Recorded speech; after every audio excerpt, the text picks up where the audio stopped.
Asitti kutaa daraaraa keessatti suuraa ka'uu, shubbisa taphachuu akka moonaalisaatti sitti dhaga'amuu, soofaa Friends yookaan michoota jedhamuun beekamurra taa'uu, akka nama televiziyoonarraa oduu dabarsuu ta'utti sitti dhaga'amuuf Littleton Koloraadoo oduu ammee jiru akka nama dhiyeessuu yookaan muuziqaa Sweet Home Alabaamaa jedhu taphachuu dandeessa.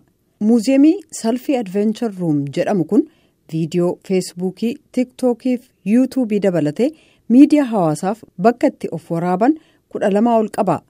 Abbaa qabeenyaa waliinii kata'an Luusii Zaales hunduu bashannanaaf akka ta'e dubbatu. We wanted to combine funny things with backgrounds from our favorite movies and fairy tales.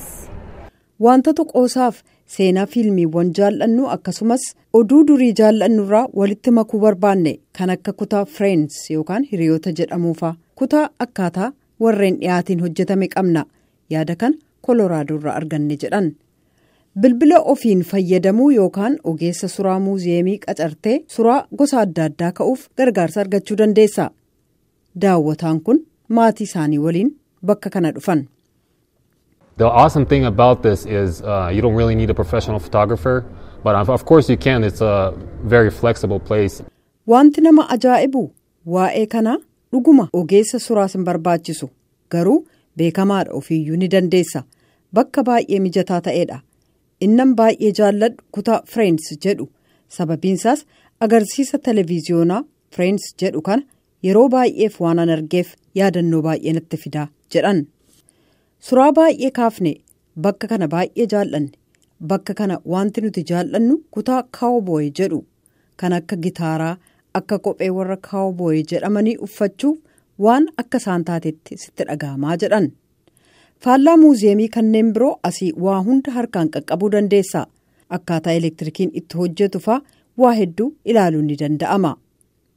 If you're trying to grow on Instagram or on TikTok, this could be a great place to come record some content, take some great pictures and also Yoo Instagramii yookaan TikTokiif waa waraabbachuu barbaadde bakka gaariidha. Suraa gaggaariis kaasuudhaaf.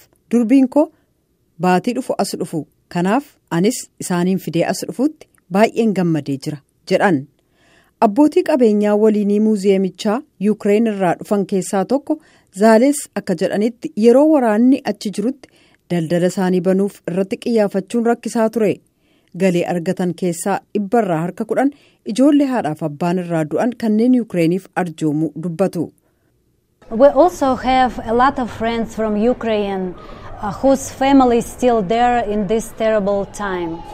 So we decide to Akkasumas michoota Yuukireen irraa dhufan hedduu kan maatiin isaanii yeroo hamaa kana achi keessatti argaman waan qabnuuf warra rakkatan gargaaruuf deeggaruuf murteessinee jedhan. Muuziyeemiin kun maamiltoota miidiyaa hawaasaa irratti hundaa'uudhaan kutaa bashannanaaf qophii adda addaaf kan oolu akkasumas dorgommii huccuu adda addaa agarsiisuuf karoorfateera.